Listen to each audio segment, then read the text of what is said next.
म्हणून एक लक्षात ठेवा, ज्ञान जर द्यायचं असेल तर सज्जनांच्या हातात द्या, अज्ञानाच्या हातात ज्ञान देऊ नका. महत्वाचा भाग सांगतो. एक सांगू का दृष्टांत? आंधळा माणूस आहे आणि त्याच्या हातात जर कंदील दिला तर पुढे काय? काही उपयोग आहे का त्याचा? नाही ना. गोष्ट सांगू. एक आंधळा होता आणि तो एका भेटायला मित्राला गेला. गप्पा मारता मारता मारता, याला तर काही दिसतच नव्हतं, याला दिवसन रात्र सारखीच, याला काही दिसण्याचा प्रश्न येत नव्हता. बोलता बोलता रात्रीचे 8-9 झाले. हा म्हणला मला काही फरक पडत नाही ना दिवसन रात्र, मी आपला जाईन, तू काळजी करू नको माझी. मग जेवण खाण झालं, रात्रीचे 10 वाजले. ज्याचा मित्र होता तो म्हणला हे बघ बॅटरी घेऊन जा, जुन्या काळ म्हणजे कंदील घेऊन जा. तो म्हणला काही येडाबिडा आहेस का रे तू, तुला काही कळतच नाही, कंदील कशाला घेऊन जा? अरे म्हणले तुला कळत नाही, घेऊन जा कंदील. अरे पण म्हणले मला दिवसन, तुला काय करायचंय, तू ऐकत नाहीस, आंधळा आहेस आणि ऐकत नाहीस. हा म्हणला आता आपण ऐकलं पाहिजे. ते म्हणले लक्ष घे, तुला जरी कंदील दिसला नाही तरी समोरून येणारा दिसेल की नाही.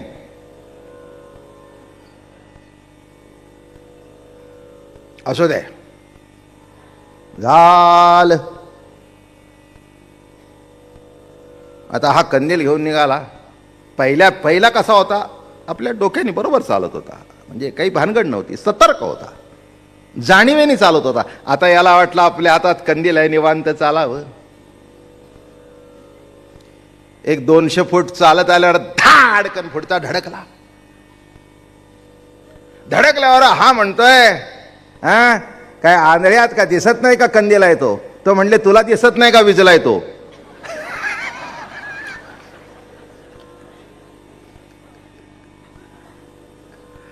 तो म्हणला विजला? म्हणला तुला दिसला नाही? म्हणला मी आंधळा आहे. काय कळलं? आंधळ्याच्या हातात कंदील देऊन सुद्धा, अरे कंदील द्यायचा असेल किंवा बॅटरी द्यायची असेल तरी ती डोळसाच्या हातात द्यावी, त्याचा उपयोग. तसं हे आयटम बॉम्बचं ज्ञान आंधळ्यांच्या हातात गेलं आणि लाखो माणसं मेली. बरोबर आहे ना? काय घडलं? सत्तेने अंध झालेल्या माणसांच्या हातात गेल्यानंतर एका क्षणामध्ये लाख माणसं मेली. तो जर जाणत्याच्या हातात गेला असतं तर काय झालं असतं, एवढाच विचार करा. म्हणून डोळे असले म्हणजे दिसतं असं नव्हे, ह्या डोळ्याने दिसतं आणि तिसरा जो ज्ञानाचा डोळा आहे त्याने कळतं. म्हणून संत संगतीमध्ये हा दिव्य चक्षु प्राप्त होतो. या देवाच्या पोराला 8 डोळे होते, पण 8 डोळ्यापैकी एकाही डोळ्याला कृष्ण परमात्मा आपला बाप आहे दिसलं नाही. मांडीवर जन्माला आलाय पण आंधळ.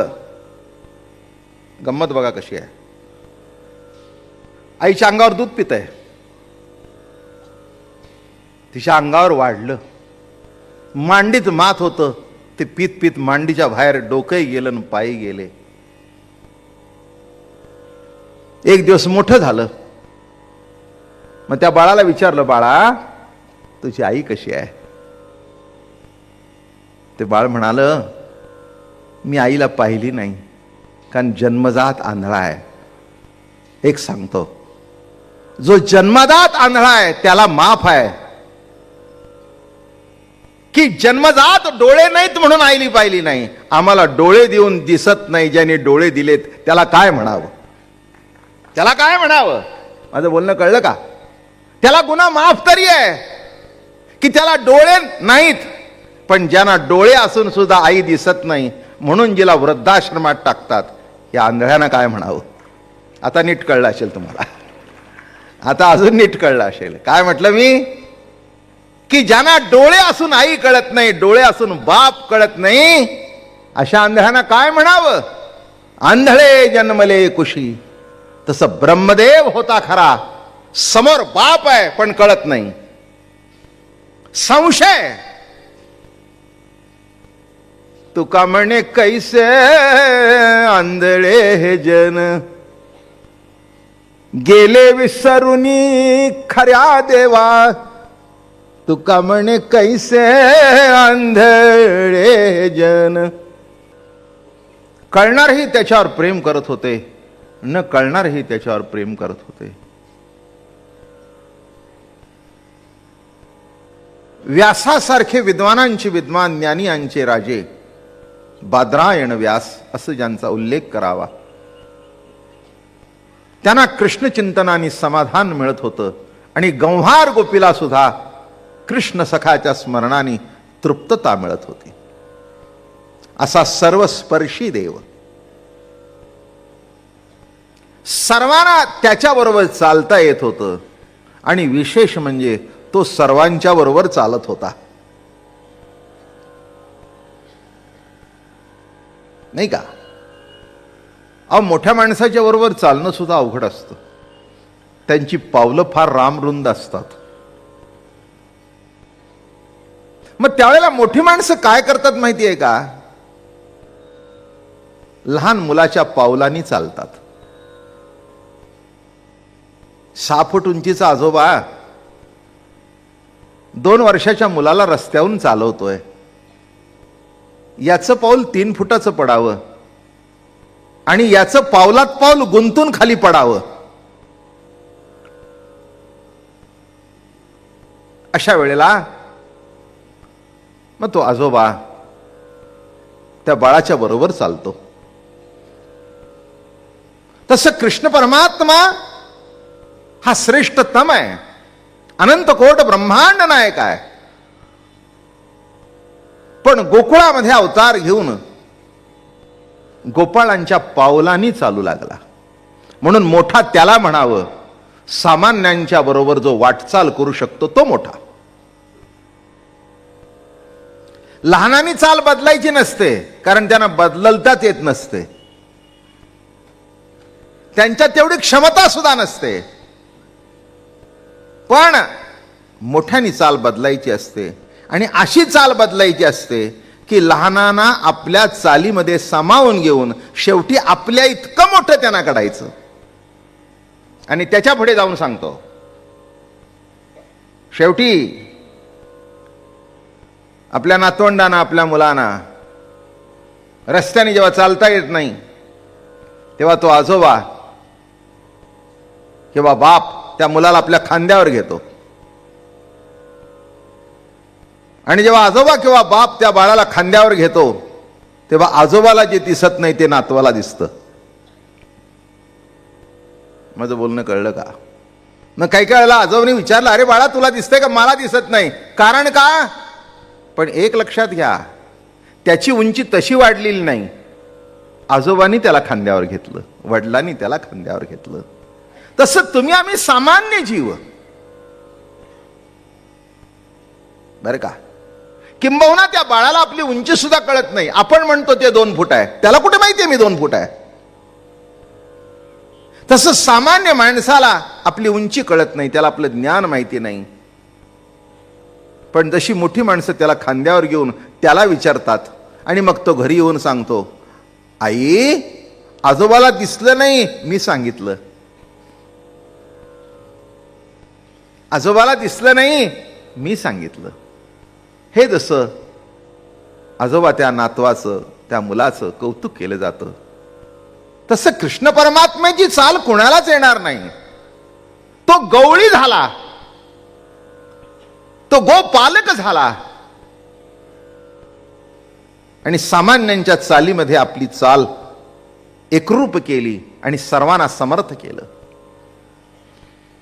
मज निजदेहाची नाही गोडी, म्हणून गोवळ झालो अति आवडी, गायी राखी अरडी दरडी की घोडी थापटली भक्तांची.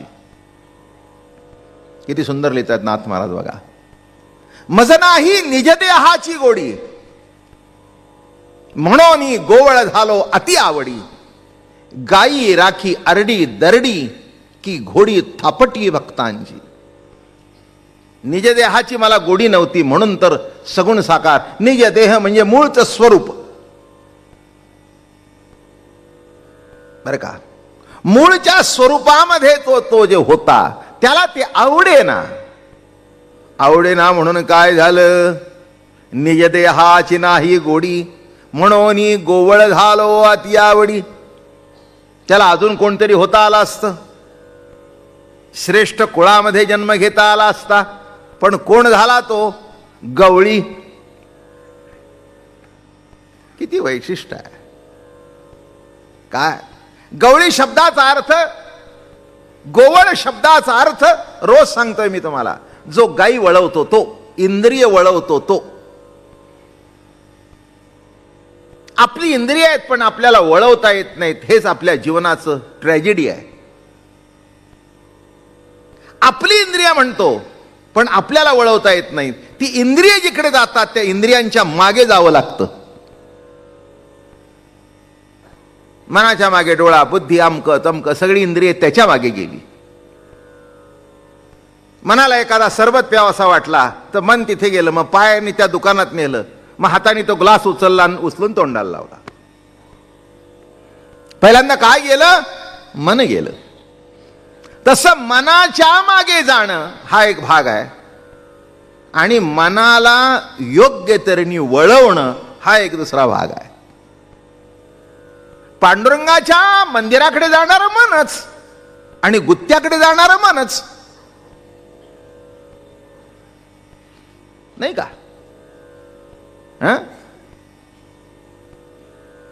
दोन दुकानं शेजारी होती. एक मिठाईवाल्याचं होतं, तिथे आठीव दूध मिळत होतं. शेजारी गावठी.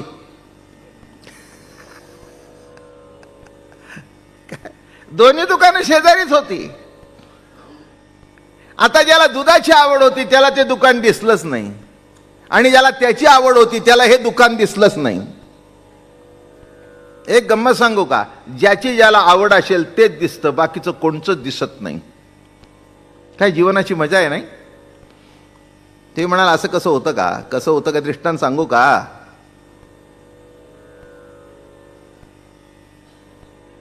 शाळा सुटल्यानंतर 1000-2000 मुलं येत आहेत गर्दीतून. त्या बाळाची आई तिथे उभी राहिली आहे दरवाजावर. तिला हजारो मुलं दिसत आहेत पण दिसत नाहीत, कारण त्या सर्वातून ती आपला बघते. अशी बघते. हे कळलं ना तुम्हाला? अशी बघते. अजून कसं नाही? आणि त्यातल्या त्या सगळ्याच्या शेवटी जर ती येत असेल ना तर तिचा जीव खालीवर होतो.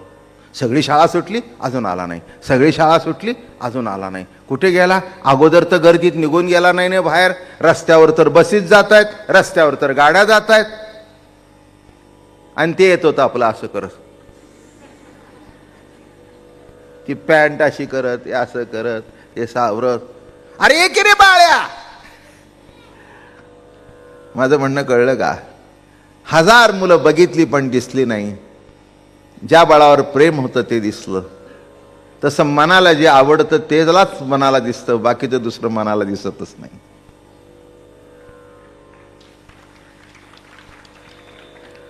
टाळ्या वाजवू नका.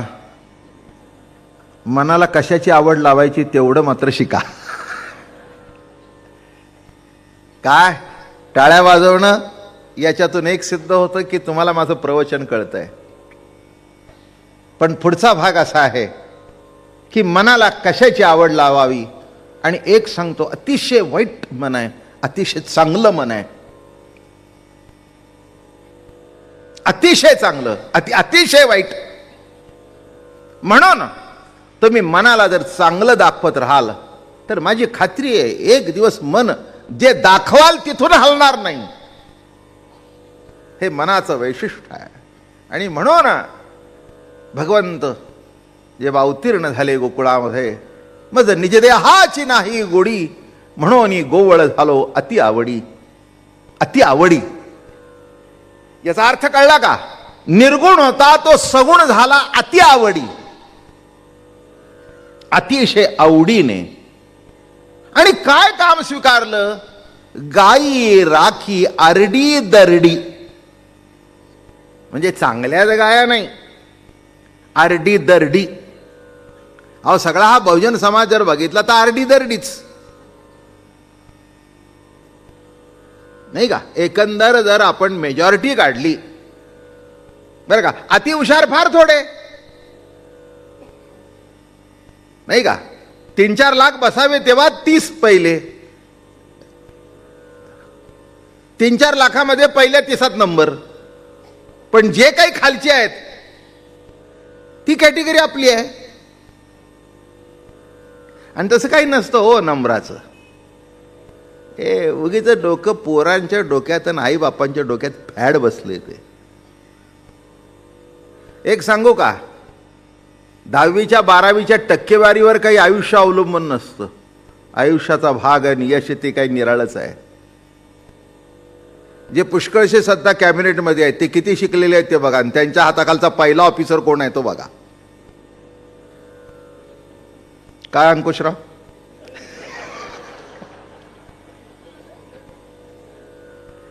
त्यातले कोणी मराठी 4थी सुद्धा नसतील. मलाही माहिती आहे आणि तुम्हालाही माहिती आहे. पण योग काय, IAS ऑफिसरला इतका दरारा की धावत जातोय, धावत जातोय, तो पळत जातोय, साहेब साहेब साहेब साहेब. मी म्हटलं हे कोणत्या परीक्षेत पास झाले होते?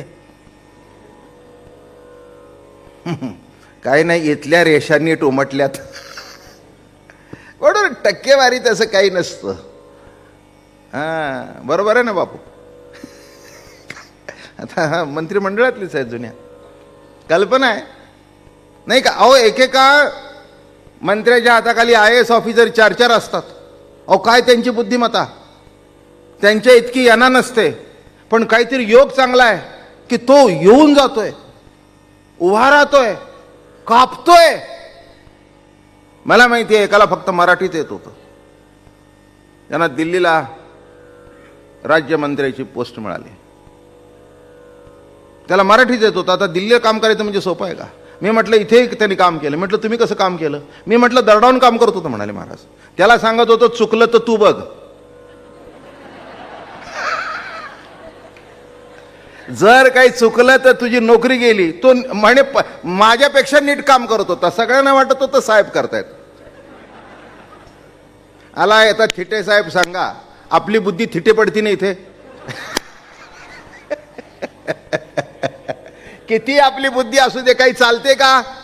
याचा अर्थच लक्षात घ्या, शेवटी परमात्म्याच्या समोर बुद्धी आपली कमीच पडते. किती आपण बुद्धी चालवली तरी तिथे चालत.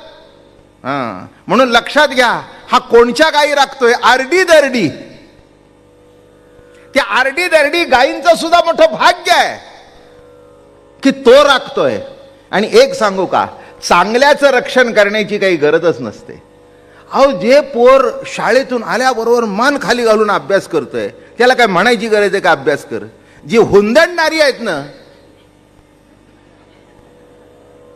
शाळेत जातो म्हणून गाव फिरायचं, खायला घरी यायचं आणि पुन्हा शाळेतून दमून आलो म्हणून पुन्हा खेळायला जायचं. काय पेपर लिहायचाच नाही, जमलं तर कॉपी. पेपर लिहायचाच नाही, जमलं तर कॉपी. पास झाला आनंद, नाही झालं मी चांगलं लिहिलं होतं पण मास्तरचा माझ्यावर डूक होता. ही अशा कॅटेगरीतली आम्ही माणसं आहोत. पण एक आहे, योग आमचा चांगला आहे, तुमचा आमचा सगळ्याचा, की कुणाच्या तरी कळपात गेलो नाही. भगवंत जो कळप राखतोय त्या गायींच्या कळपात गेलो. हेच तुमच्या आमच्या आयुष्याचं भाग्य. मी कशावर निरूपण उगीच काहीतरी करत नाही, 2 शब्द सांगतोय. गायी राखी आरडी दरडी. काय मज निज देहाची नाही गोडी, म्हणून गोवळ झालो अति आवडी. त्याला काय आणखी दुसरं कोणी होता आलं नसतं का?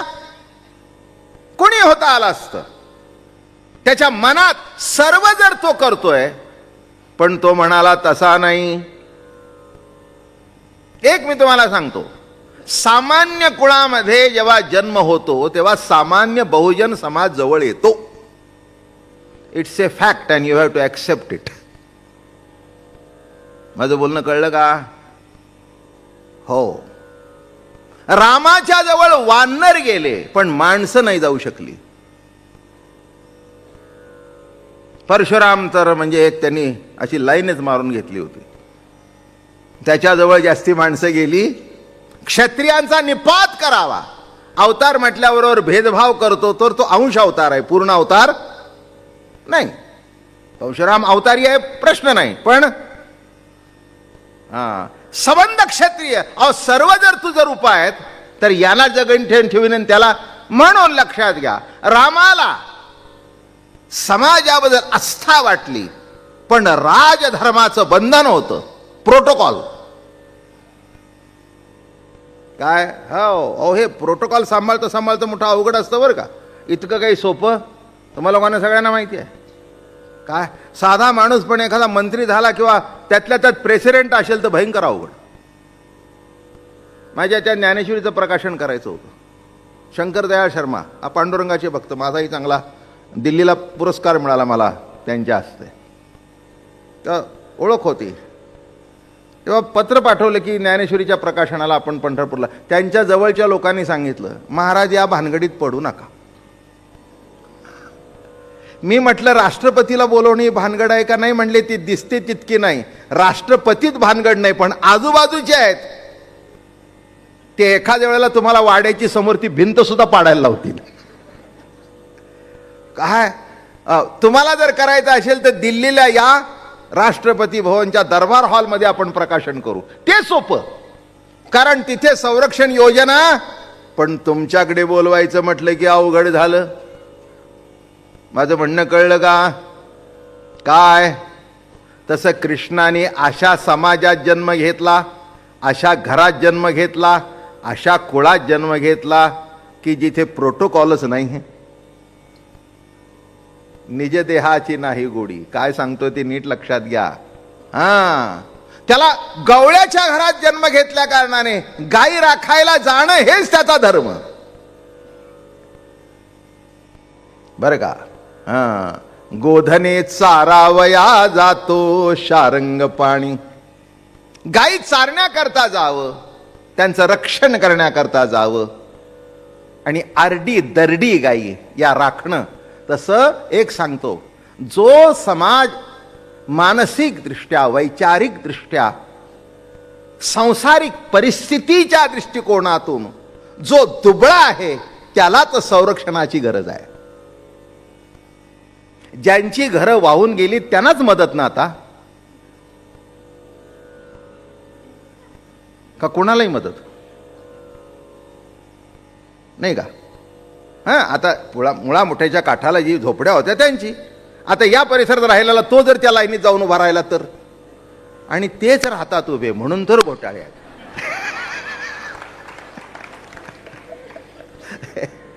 नाही का?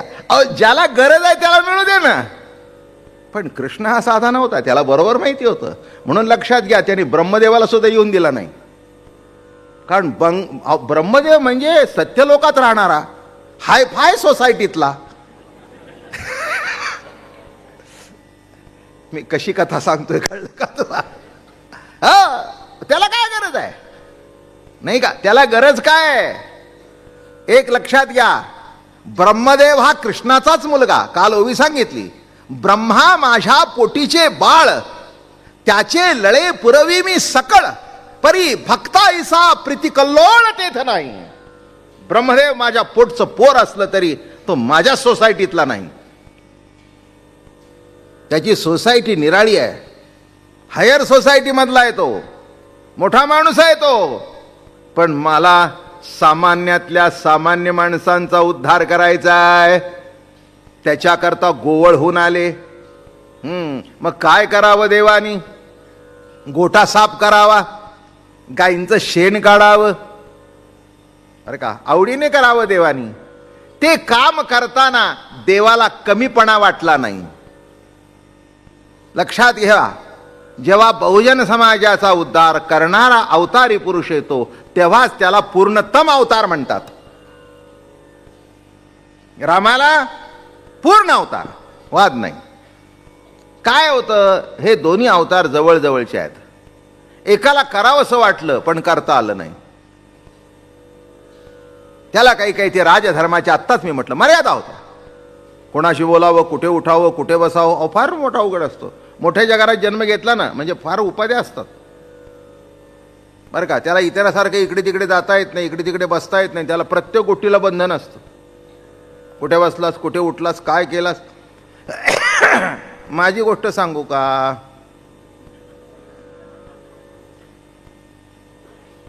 चला माझी सांग. आता नाही म्हटलं तरी जन्म सद्गुरू दादा महाराज सातारकरांच्या घरामध्ये जन्म झाला. त्यांच्या काळामध्ये त्यांनी पुणं गाजवलं आपल्या मराठी भाषेने आणि आपल्या विद्वत्तेने. असं तसं नाही, छाचुनी नाही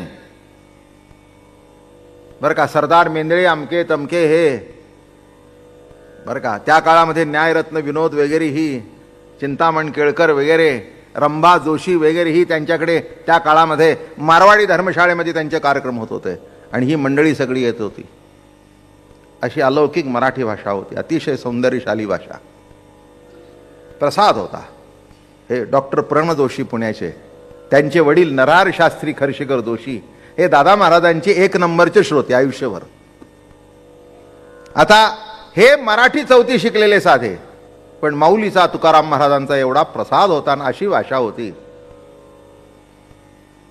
आता त्यांच्या कुळात जन्म आमचा. अहो आम्ही असं उठून आई बी जवळ बसलो की नाही, आई आजी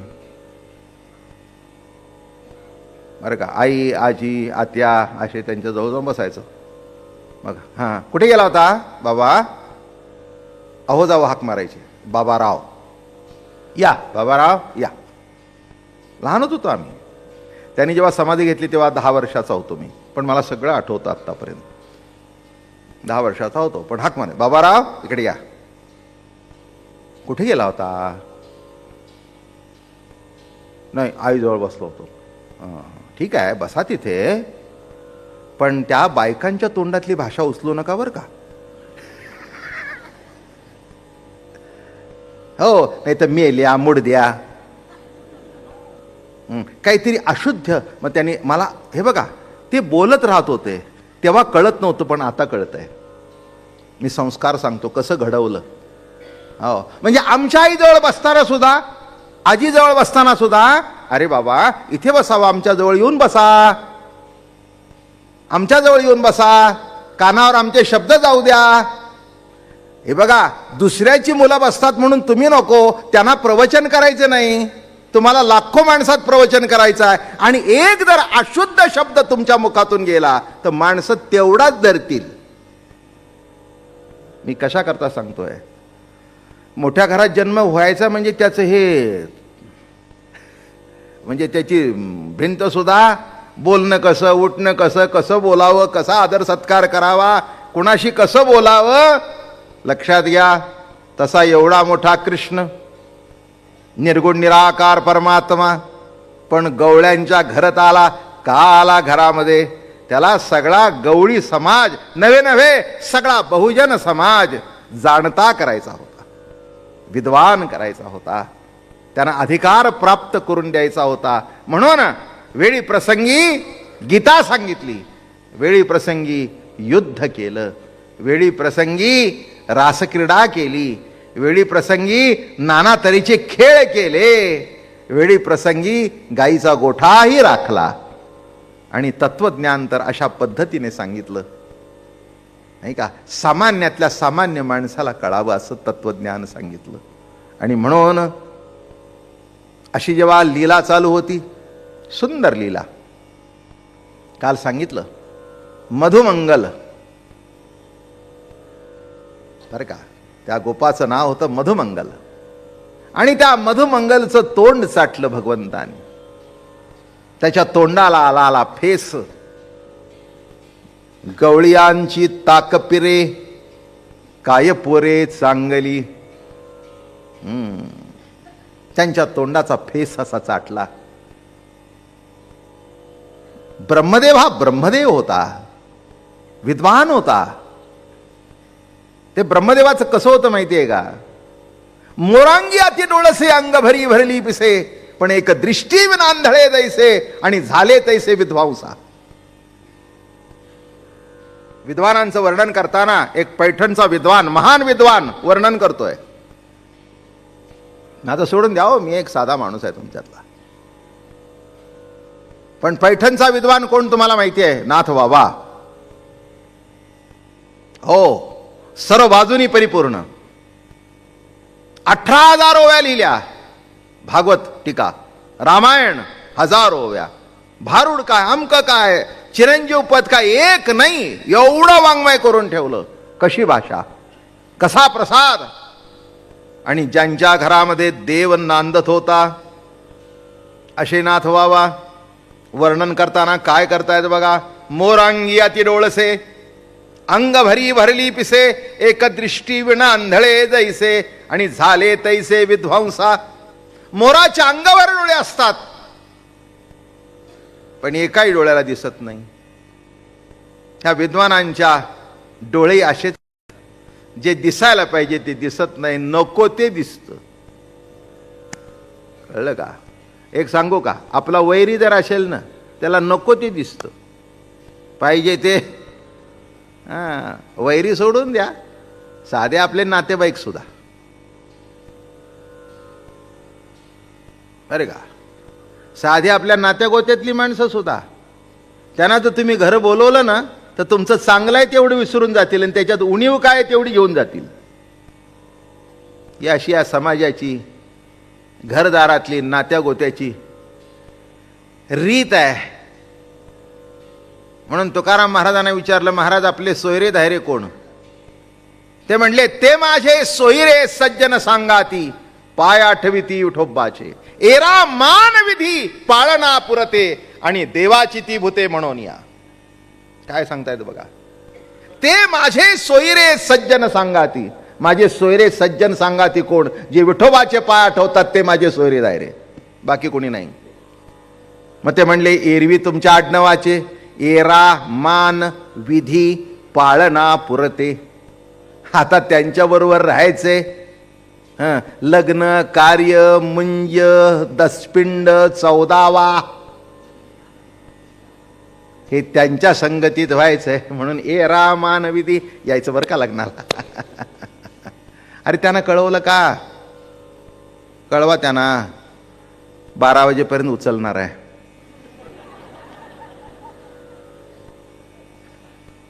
हे सोयरे दायरे का?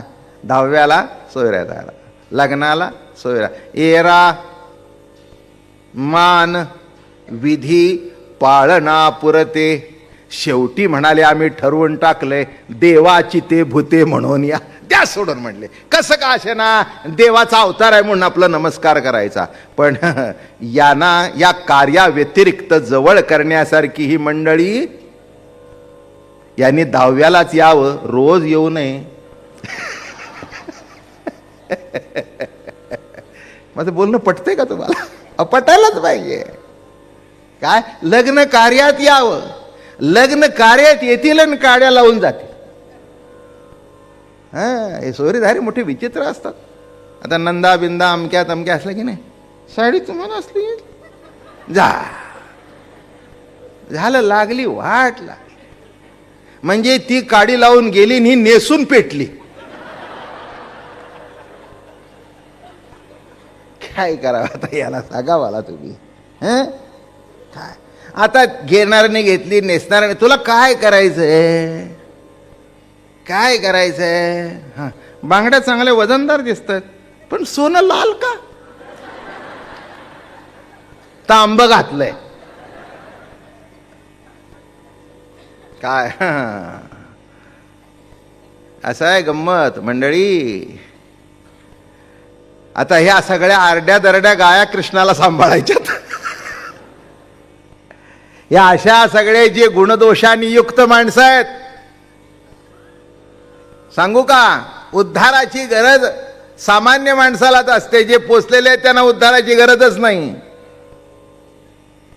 का, सामान्य माणसं आहेत त्यांनाच उद्धाराची गरज आहे. जे पोचलेले आहेत त्यांना गरज काय उद्धाराची? कशा करता सांगतोय मी. म्हणून नाथ म्हणाले, अरे अंगभर डोळे असू दे पण आंधळा. तसा आहे ब्रह्मदेव. अजून एक पुढची उभी फार सुंदर आहे. आंधळे जन्मले कुशी, स्तनपान करी आहारनिशी, परी न देखे आपुलिया मायेसी, दशा तैसी उपदेशा. काय तुफान लिहितात तो. हो, तुम्हाला अजून महाराष्ट्रातले संत कळले नाहीत. तुम्ही त्यांचं वाङ्मयाचा अभ्यास कराल तेव्हा कळेल. नाथ तर भयंकर तुफानमध्ये आहेत. ज्ञानोबारायचं बोलणं निराळा पद्धतीचं असतं. ज्ञानोबारायचा शालजोडीतला असतो. शालजोडीतला म्हणजे कळलं का तुम्हाला? नाही. अहो, एखाद्याने शालजोडीत गोंडाळून जोडा आणला आणि तुमच्या पाठीवर मारला. दुसऱ्याला वाटतं शाल खांद्यावर टाकली, पण कळतं इथून जोडा आहे आतमध्ये. आता कळलं का शालजोडीतला जोडा म्हणजे काय ते? म्हणजे तुम्ही प्रयोग करता पण ही माहिती नाही तुम्हाला. इथून पुढे उपयोग करून बघा. अगदी चांगली जरीची शाल रात गोंडाला मांडलं की समोरच्याला वाटतंय खांद्यावर काय टाकलं, काय टाकलं, जरीची शाल टाकली, पण फटका बसल्यावर कळलं जोडा आहे. तसं ज्ञानेश्वर महाराजाची भाषा अतिशय सूक्ष्म. कळलं का तुम्हाला? फार बोलणं बिलणं अगदी असं की कुणाला कळणार सुद्धा नाही. जरा पुढचा अवतार असल्या कारणाने जरा स्पष्ट. आणि तुकाराम महाराज तर त्याच्यापेक्षा स्पष्ट. दणदणीत अगदी. म्हणजे मागे पुढे काही विचार करायची गरजच नाही. त्यांच्या काळामध्ये जो पाया रचला होता तो 400-450 वर्षाचा झाला होता. इमारत मजबूत झाली होती तेव्हा जास्ती काही विचार करण्याची आवश्यकता नव्हती. असा त्याच्यातला महत्वाचा भाग होता. आणि म्हणून महाराज म्हणाले, आंधळे जन्मले कुशी, स्तनपान करी आहारनिशी, न देखे आपुलिया मायेसी, दशा तैशी उपदेशा. नमो माय भाष